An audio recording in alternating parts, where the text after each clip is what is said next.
6 women came to his mountain. 5 of them left before the week was out. The 6th one stepped off the stage, looked at the cabin, looked at him, and said, "Well, we both have work to do." She never left. And that single moment holds a truth that most people spend their entire lives running from. Here is what nobody tells you about loneliness. It is not always the result of being unloved. Sometimes it is the result of being the wrong shape for the world you are living in. And the most dangerous mistake a person can make is spending their whole life trying to reshape themselves to fit a world that was never built for them in the first place. The Montana Territory in the year 1872 was a land that sorted people the way a river sorts stone. The smooth ones travelled downstream easily, carried by the current toward towns and comforts, and the particular ease of living among others who looked and behaved approximately the same way. The rough ones stayed where they were, lodged in the mountain creeks, too large or too jagged or too stubbornly shaped to fit the current that carried everyone else along. Callum Breck was a rough stone. He was 43 years old, built the way the mountains were built, without consultation, without regard for proportion or aesthetics, simply assembled from available materials, and left to stand. He was tall enough that most doorways required negotiation. He was broad enough that most chairs requested advance warning. His hands were the size of small skillets, scarred across every knuckle from decades of work that involved sharp things and hard surfaces and the fundamental disagreement between human skin and frontier survival. His face was the kind that caused women to cross the street, and children to hide behind their mothers, and dogs to lower their ears and reconsider their approach. Not because he was cruel, because his face had been constructed by 43 years of mountain weather and physical incident into something that resembled a landscape more than a portrait. A scar divided his left eyebrow. His nose had been rearranged by a horse that disagreed with being saddled. His jaw was wide and permanent and covered in a beard that had evolved beyond grooming into its own ecosystem. But his eyes were the betrayal. They were brown, warm, deep brown, the colour of good soil after rain. And they were kind. Impossibly, unexpectedly, inconveniently kind. As if God had placed the gentlest eyes available into the roughest frame he could find, and then stepped back to see what would happen. What happened was loneliness.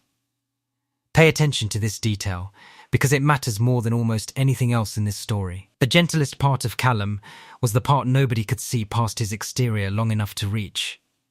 This is not a problem unique to 1872. This is a human problem that has existed in every century, in every culture, in every city and mountain and small town, where people judge the container before they ever consider what might be inside it. Callum lived on a ridge above the Flathead Valley, in a cabin he had built over 16 years, into something substantial. 3 rooms, a stone fireplace large enough to heat the entire structure, a porch that faced the valley where the sunset performed every evening in colours that made his chest ache. Because beauty experienced alone is not beauty. It is just another form of pain. And he had been experiencing it alone for a very long time. He wanted a wife. He had always wanted a wife, not as an accessory or a convenience or a solution to the problem of meals and laundry. He wanted a companion, a person to sit beside on the porch while the sunset did its work. A person to talk to who would answer back in words, rather than the nickering of horses, who, while excellent listeners, offered limited conversational range. The mail-order correspondence service was his idea, and it came not from desperation, but from practicality. The women within riding distance of his cabin numbered approximately 0. The women within the territory who had seen his face and expressed interest in further interaction numbered exactly 0. Mathematics demanded he expand his search area. The first bride arrived in April. Her name was Helen. She was from Ohio. She lasted 4 days. She took one look at the cabin and said it was too remote. She took one look at the mountain and said it was too high. She took one look at Callum and said nothing at all, which said everything. She was on the southbound stage by Thursday. The second bride arrived in June. Margaret from Pennsylvania. She lasted 3 days. She said the silence at night made her feel like the world had ended, and she was the only person left. She cried each evening and each morning. She asked when the next stage was leaving. The answer on the third morning was today. The third bride arrived in August. Dorothy from Virginia. She lasted 6 days, a record, and she was tougher than the first 2. She could cook. She could clean. She did not mind the mountain. What she minded was Callum. Specifically the way he ate, the way he walked, the way he occupied a room so completely that there seemed to be no space remaining for another person to exist. She said she felt like she was living inside a bear. She left on a Saturday. The fourth bride arrived in September. Catherine from New York. She lasted 2 days. She did not even unpack. She stood in the doorway of the cabin and cried and said she wanted to go home. And Callum drove her back to town in a silence that was different from his usual silence. It was the silence of a man who was beginning to understand something he had been avoiding. The problem was not the mountain. The problem was not the cabin. The problem was not the distance from town. The problem might be him. The fifth bride arrived in October. Sarah from Massachusetts. She lasted 1 day. She stepped off the stage, looked at him, and said with a candor that he might have appreciated under different circumstances, "I cannot do this." She did not even visit the cabin. She reboarded the same stage she had arrived on and disappeared back into the world of smooth stones and gentle currents. 5 women. 5 departures. 5 confirmations of the thing Callum had suspected since boyhood, but had never heard, stated so clearly by so many people in such a short period of time. He was too much. Too big. Too rough. Too remote. Too far from everything the world considered normal. He was a stone too jagged for the current, and no amount of correspondence could smooth him enough to fit. He stopped writing letters. He put away the correspondence papers. He returned to his routine of solitude and horses and sunsets watched alone, and the particular ache of a man who has been repeatedly confirmed in his worst suspicion about himself. This is the moment in the story that most people would recognize from their own lives. Not the frontier setting, not the mail-order brides. The moment when the world has told you the same thing enough times that you start to believe it must be true. You are too much. You are not enough. You do not fit. And so you stop trying to fit, which feels like acceptance, but is actually a different kind of pain, one that is quieter and longer and harder to name. Winter came. The snow sealed the mountain. The world shrank to his cabin and his thoughts, neither of which was comfortable company. Then, in March of 1873, the trading post owner sent word up the mountain with a timber hauler. A letter had arrived. Callum had not written to anyone. He was not expecting correspondence. He considered ignoring it. He did not ignore it. The letter was from a woman named Ruth Fairchild. She was from Iowa. She was 37 years old. She had seen Callum's original advertisement, which had apparently been reprinted in an Iowa newspaper by someone who found it amusing. The advertisement had travelled further than any of his brides. Her letter was different from the others he had received. The previous respondents had written about themselves with a particular polish of women presenting their best qualities for evaluation. Ruth's letter contained no polish. It contained facts, delivered with a bluntness that Callum found simultaneously alarming and deeply unexpectedly refreshing. She wrote that she was not beautiful. She wrote that she was large, not tall, large. She used the word that other people used about her when they thought she could not hear. She had spent 37 years being the woman nobody noticed at dances. The woman whose mother quietly stopped mentioning marriage as a possibility. The woman who took up too much space in a world that preferred women who took up as little space as possible. She wrote that she was a good cook. Not a pretty good cook. A genuinely excellent cook. She could make a meal from almost nothing and a feast from almost anything. She could bake bread that would make a man forget his own name. She could preserve and pickle and smoke and cure and manage a kitchen the way a general manages a campaign. She wrote that she was strong. She could carry water and chop wood and walk distances that would exhaust women half her size. Because her size was not weakness. Her size was fuel. It was foundation. It was the physical architecture of a woman built to endure rather than to decorate. She wrote that she did not expect romance. She did not expect compliments. She expected work and shelter and the basic dignity of being treated as a human being rather than a disappointment. And then she wrote one final line that made Callum read the letter 3 times. I understand you have difficulty keeping wives. I have difficulty being wanted. Perhaps our difficulties are compatible. Think carefully about what Ruth did in that letter. She did not try to make herself sound like what someone wanted. She told the exact truth about who she was and what she needed and why their particular wounds might fit together in a useful way. This is a radically different approach from how most people present themselves, and it is the approach that finally worked. Not because the truth was flattering, because it was honest. And Callum, who had been given 5 versions of what women hoped he wanted to hear, recognized immediately that this was something different. He wrote back the same day. His response was the shortest letter he had ever composed. Come. She arrived on a Tuesday in April. The stage stopped at the trading post in the valley. Callum was waiting. He had not cleaned the cabin 3 times. He had not borrowed a coat.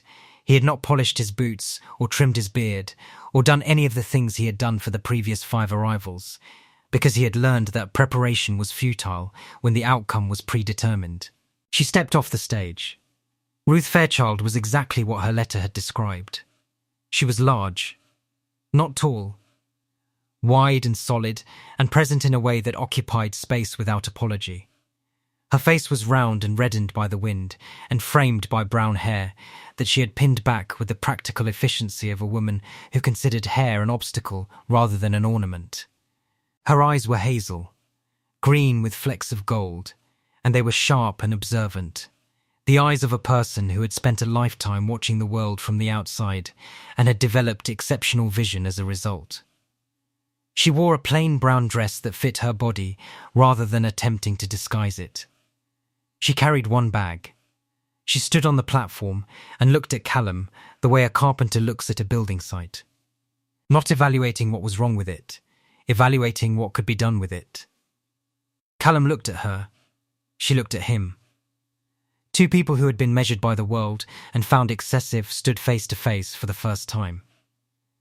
You are bigger than I expected, she said. So are you, he replied. He said it without thinking. The words left his mouth before his brain could intercept them, and he immediately wished he could reach into the air and stuff them back behind his teeth. Ruth looked at him for a long moment. Then she laughed. Not a polite laugh. Not the careful, modulated laugh of a woman performing femininity. A real laugh, full and deep, produced from a body that had enough room to generate sound that could echo off mountains. It was the loudest, most joyful, most completely unself-conscious laugh Callum had ever heard. Well, she said, still laughing, at least we will not have to worry about fitting through doorways together. He drove her up the mountain in his wagon. She did not speak for the first mile. She was looking at the landscape, at the pines, at the valley below, at the way the afternoon light made everything look like it had been painted by someone who was showing off. It is beautiful, she said. It is remote, he warned. The nearest town is 2 hours. The snow closes the road for months. You will hear nothing but wind and animals and me. And I do not talk much. I have been surrounded by people my entire life, Ruth said. People who look through me as if I were a window. Silence sounds like an improvement. They reached the cabin. She stood in the yard and looked at it the way the 5 previous women had looked at it. But where they had seen isolation and inadequacy and the end of civilization, Ruth saw something different. She saw a kitchen. The chimney draws well, she asked. It does. The root cellar is dry? Mostly. You have a proper stove? Cast iron? She nodded. Then she walked inside without waiting to be invited. Callum followed, ducking through the doorway the way he always did. He found her standing in the kitchen, running her hand along the cast-iron stove with the particular reverence a musician shows a fine instrument. "This will do," she said. "The cabin needs work. The kitchen needs organization. The pantry needs a system. And you need a proper meal. When did you last eat something that was not burned or raw?" "I do not remember." "Sit down." He sat in his own kitchen at his own table, following instructions from a woman who had been in his house for approximately 4 minutes. And here is the thing worth holding on to. He did not resent it. He sat down. Because there was something in her certainty that felt less like command and more like competence. There is a profound difference between those two things, and most people can feel it immediately, even if they cannot name it. She cooked. She used ingredients he did not know he possessed. She found herbs growing wild beside the cabin that he had been walking past for 16 years, without recognizing them as food. She made a stew that filled the kitchen with a smell so extraordinary that Callum's horses pressed their noses against the barn window. She placed a bowl in front of him. He ate. He stopped chewing after the first bite, not because it was bad, because it was the best thing he had ever tasted in his life. And his mouth needed a moment to process the experience before it could continue operating mechanically. "This is acceptable?" she asked. Her hazel eyes were sharp with amusement. She knew exactly what the stew was. She knew exactly what his face was doing. She had seen that face on every person she had ever cooked for, and it was the one area of her life where she had never once been found excessive. In the kitchen, Ruth Fairchild was not too much. She was exactly enough. "It is acceptable," Callum managed. She smiled. Not the careful smile of a woman trying to impress. The satisfied smile of a person who has finally arrived somewhere that their particular gifts are actually useful. She did not leave that week. Or the next. Or ever. The days found their shape around her presence, the way water finds its shape around stone. She organized the kitchen with military precision. She cleaned the cabin not because it was dirty, but because she could see what it was supposed to be beneath 16 years of bachelor neglect. She hung herbs from the ceiling. She reorganized the root cellar. She baked bread that made the cabin smell like a place someone actually wanted to be in. Callum watched this happen to his home the way a man watches a sunrise he did not expect, with quiet disbelief, with a growing suspicion that something extraordinary was occurring, and with a particular caution of someone who has been disappointed enough times to move carefully around good things. He tried to help. She redirected him the way a river redirects a log, firmly, without malice, with the absolute certainty of a woman who knew her domain and was not interested in sharing command of the kitchen with a man whose previous culinary achievement was producing bread that could be used as a doorstop. "You can help outside," she said. Inside is mine. He did not argue, partly because she was right, partly because arguing with Ruth was like arguing with weather. Theoretically possible, practically futile. She was strong, genuinely strong, not in the performative way that frontier mythology assigned to its heroines, but in the practical way. She carried water from the creek without asking for help. She split kindling with an efficiency that suggested she had been splitting kindling since before he was born. She walked the mountain paths without complaint and without the breathlessness that had defeated smaller women within hours. One evening she found him on the porch watching the sunset. She sat beside him. The chair creaked under her weight, the way chairs always did, a sound she had stopped being embarrassed by approximately 20 years ago. "You are staring at the sunset like it owes you money," she observed. "I like the sunset. You like it alone. That is different from liking it." He looked at her. She was not watching the sunset. She was watching him watch it. Her hazel eyes held something he could not immediately identify. Not pity. Not romantic interest.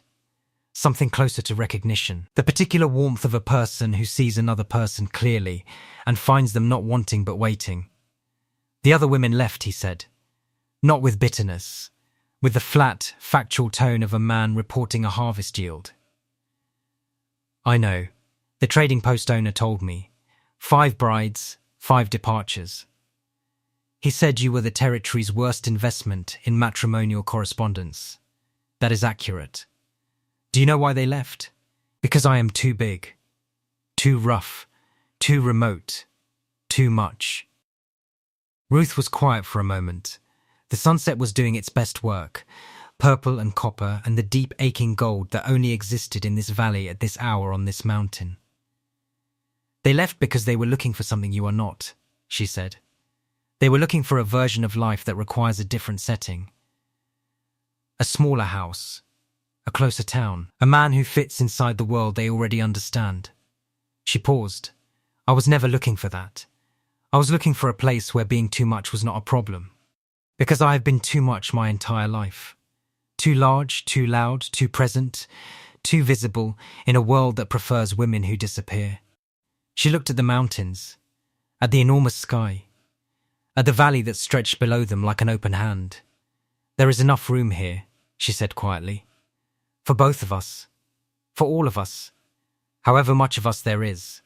Remember those 4 words. There is enough room. Because what Ruth understood, and what Callum had never been told, was that the problem was never the size of the person.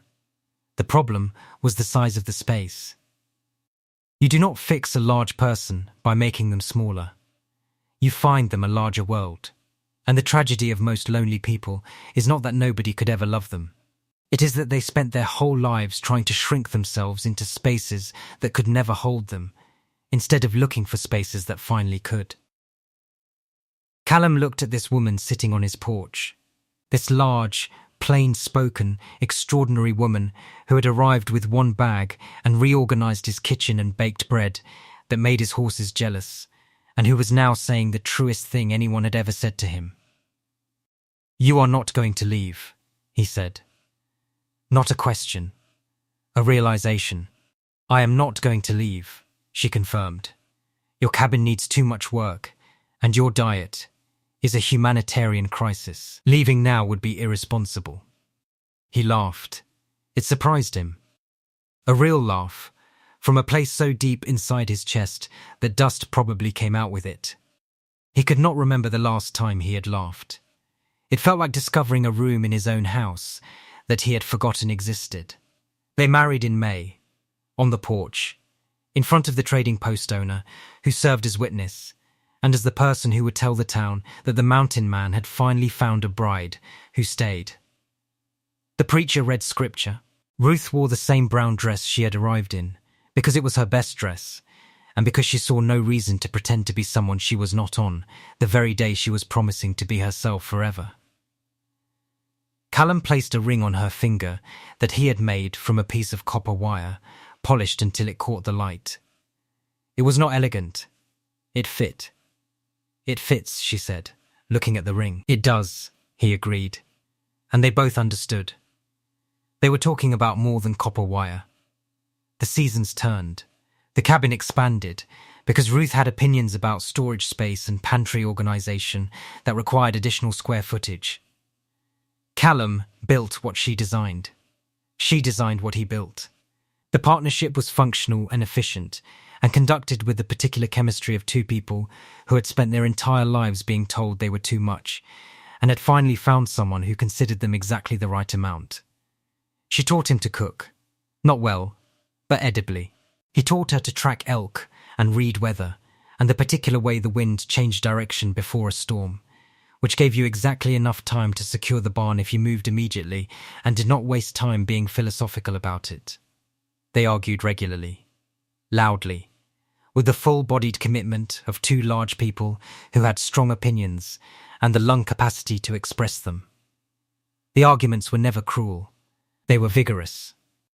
The kind of arguments that happen between people who respect each other enough to disagree completely and then sit down to dinner together afterward as if nothing had happened, because the stew was too good to let a disagreement about fence placement ruin the meal. They had a daughter in the 2nd year, a large, healthy, loud baby who arrived in the world with the same full-throated announcement that her mother brought to everything. They named her Hope, because that is what she was. The physical proof that two people the world considered too much could create something the world considered beautiful. Years later, travellers through the Flathead Valley would sometimes hear about the mountain man and his wife. The couple who were both too big for the regular world and had found a mountain large enough to hold them.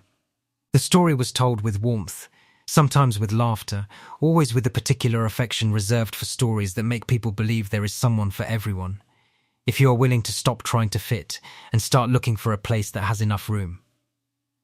The 5 brides who left were never spoken of unkindly. They were simply wrong. Not wrong as people, wrong for this mountain, wrong for this man. They were smooth stones looking for a gentle current. And they had found a mountain creek that required a different shape entirely. Ruth was the right shape, not the shape the world wanted her to be. The shape the mountain needed, large and strong and capable and loud enough to be heard over the wind and warm enough to fill a cabin that had been cold for 16 years. She never once apologized for taking up space, and Callum never once wished she took up less. Because on that mountain, there was room.